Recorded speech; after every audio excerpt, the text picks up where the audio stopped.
A legacy of lifetime.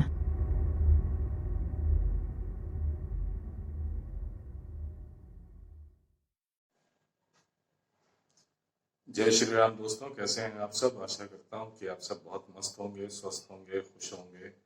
और आज तो कई दिन है खुश होने का। गलती से ही सही, हो सकता है ये गलती हो गई हो इमरान खान साहब से, लेकिन उन्होंने पीओके को भारत का हिस्सा कबूल लिया है। ठीक है, एक अपनी आधिकारिक वेबसाइट में। पर आम जनता जानती नहीं है, या उससे छुपाया गया किन्हीं कारणों से, कि पीओके गिलगिट बाल्टिस्तान ये किस तरह से पाकिस्तान के हाथों में गया। देखिए, पीओके गिलगिट और बाल्टिस्तान, इनका अपना एक इतिहास रहा है। जब आज़ादी मिली तो अंग्रेज़ों ने जो हिस्सा गिलगिट बाल्टिस्तान का था, जिसमें उनकी जो है चौकियां हुआ करती थी, वो उन्होंने पाकिस्तानी सेना को अवैध तरीके से हस्तांतरित कर दिया।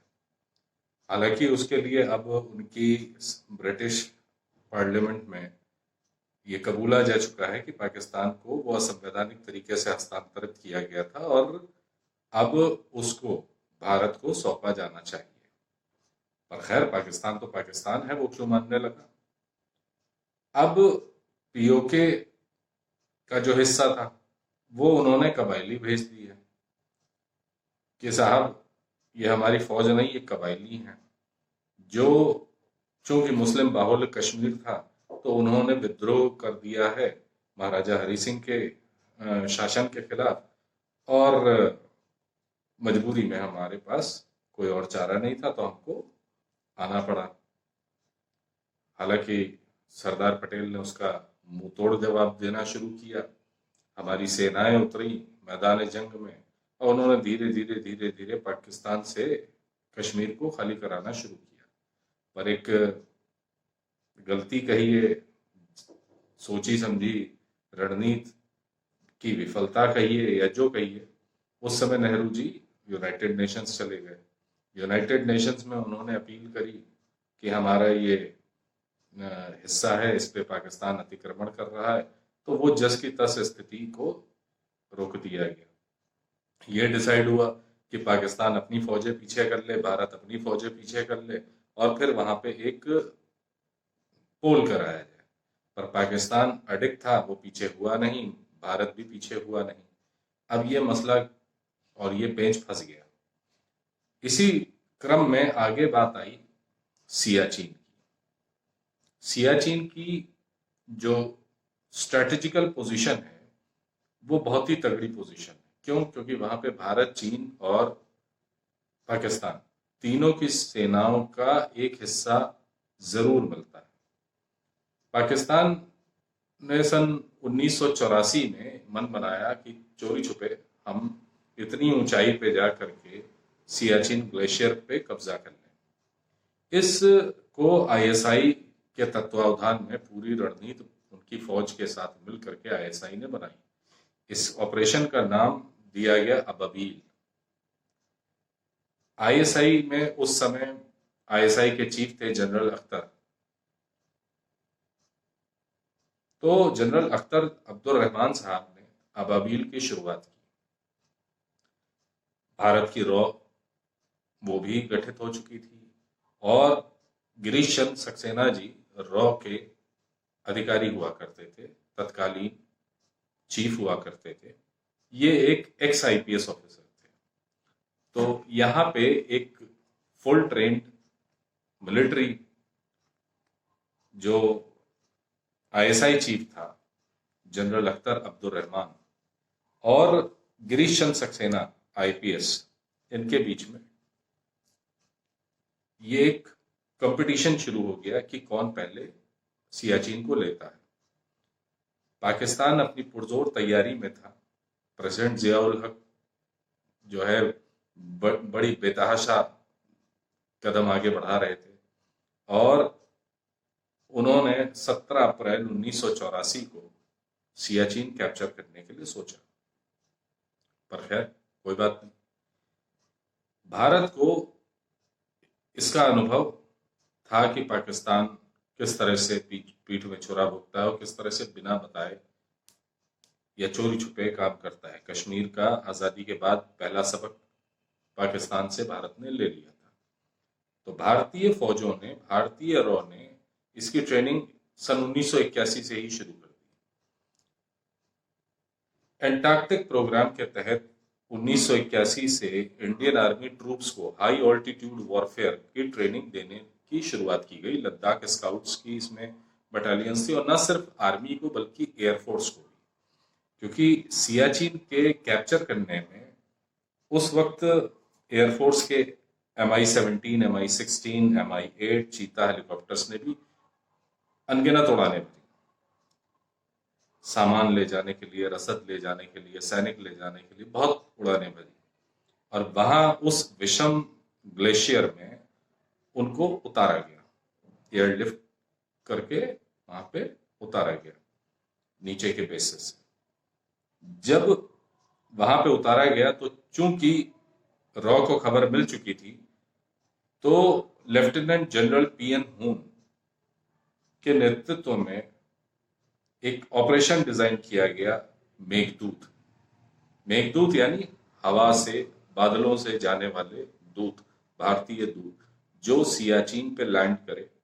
उन्होंने बिना किसी टसल के, बिना किसी प्रॉब्लम के, क्योंकि पाकिस्तान प्लानिंग में ही था, और पाकिस्तान की जो डेट थी वो 17 अप्रैल 1984 थी, जो उसने मुकर्रर की थी कि वो सियाचिन को अपने गिरफ्त में लेगा। और लगभग इससे 1 महीने पहले ही भारतीय फौज सियाचिन में जाके बैठ गई। अब सियाचिन में भी जो पूरा ग्लेशियर है, अगर आप उसमें देखेंगे ध्यान से, तो वो पूरा सल्टोरो रिज पे है।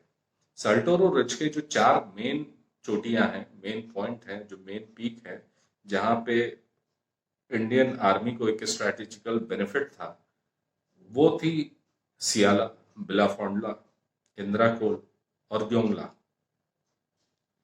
ये सल्टोरो रिज की 4 चोटियां थी। जब पाकिस्तान वहां पहुंचा तो उसके लिए एक बहुत बड़ा सरप्राइज था कि अरे, ये तो हिंदुस्तानी यहाँ पहले से पहुंचे हुए हैं, ये यहाँ पे ना सिर्फ पहुंचे हुए हैं बल्कि पूरी तरह से अपना बेस, अपने बंकर्स, अपनी पूरी पोजीशंस लेके बैठे हैं। बड़े स्ट्रैटेजिकल की पॉइंट्स पे वो बैठे हैं, जहाँ पे बहुत हाइट पे इंडियन सोल्जर्स, इंडियन आर्मी थी, और पाकिस्तान नीचे से ऊपर आ रहा था। चूंकि हाई ऑल्टीट्यूड के लिए भी ये तैयार नहीं थे वॉरफेयर के लिए, इंडिया वहां पे भी बाजी मार ले गया। वहां पे इंडिया को किस तरह से, किस मौसम को कैसे हैंडल करना है, उसको भी उसने देख लिया।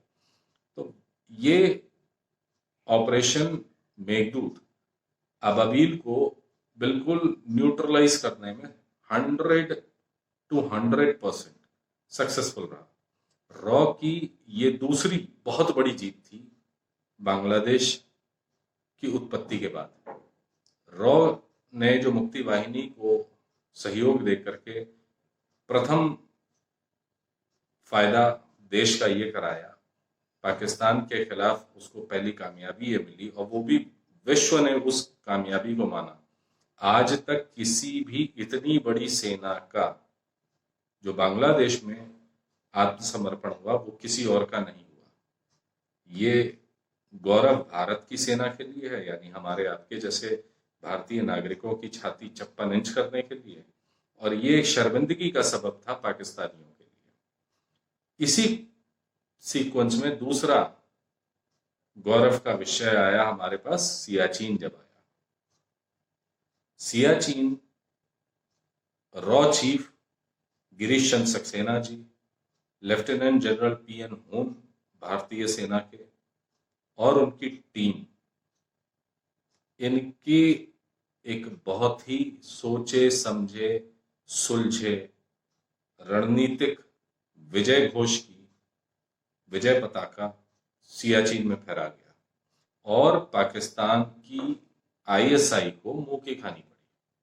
पाकिस्तानी बहुत कहते हैं कि हमारी ISI वर्ल्ड की सबसे बेस्ट एजेंसी है, ये है, वो है, लेकिन ऐसे बहुत से मौके हैं जहां पे ISI को मुंह की खानी पड़ी है रॉ के कारण। रॉ की चालों में हमेशा ISI फंसा है, और ये तो 2 बहुत मेजर पॉइंट्स थे जहां पे रॉ ने ISI को धूल चटाई। इसके अलावा भी बहुत सारे मौके आए जिसमें रॉ ने आईएसआई को धूल चटाई। उसके विषय में हम फिर कभी बात करेंगे। आज इस विषय पे बात करने का मेरा मन इसलिए खुश हो गया क्योंकि भारत में जो हमारी राजनीतिक सरकार है उसने जो इच्छा शक्ति दिखाई है और पीओके मुजफ्फराबाद वगैरह का एटमॉस्फेयर बताना शुरू किया है, तो उसमें हमारे पास हमारे आम जनता को इस एटमॉस्फेयर को जान करके उतनी प्रसन्नता हो या ना हो, पर पाकिस्तान में जरूर ये तापमान बढ़ गया है। हमारी जनता को समझने में समय लग सकता है, आम आदमी को समझने में समय लग सकता है। जो लोग जानते हैं, जो लोग रणनीतिक चालों को समझते हैं, देशों की डिप्लोमेसी को समझते हैं, उनको तो समझ में आ रहा है। लेकिन आम जनता को काफी लोग पूछते हैं लेमैन्स लैंग्वेज में कि भाई टेम्परेचर बता के क्या होगा, तो उनको कुछ दिन और इंतजार करना है। हमारे सरकार की नीयत पे और हमारे सरकार के अनुभव पे भरोसा रखें। मोदी है तो मुमकिन है, मैं यहाँ कोट करना चाहूंगा कि वो दिन भी दूर नहीं जब पीओके पे हम और आप घूमने चलेंगे, बैठ के बातें करने चलेंगे। पीओके की मुजफ्फराबाद की वादियों में हम बैठ करके चाय पिएंगे और भारत की डेवलपमेंट के लिए बात करेंगे। अब बात आती है कि हमारा पीओके लेना क्यों इम्पोर्टेंट है। इसके लिए हम अपने अगले वीडियो में आपसे चर्चा करेंगे कि पीओके भारत के लिए लेना क्यों इम्पोर्टेंट है। तब तक आप सब अपना बहुत ख्याल रखें। ऑपरेशन मेघदूत के सफल होने की, ऑपरेशन अबाबील के सक्सेसफुल होने की, और आज गलती से ही सही पाकिस्तान ने शुरुआत तो की 70-72 साल की भूल को सुधारने के लिए कि उसने अपने नक्शे में, ऑफिशियल वेबसाइट में भारत का हिस्सा पीओके को माना। तो जय हिंद, वंदे मातरम दोस्तों, नमस्कार।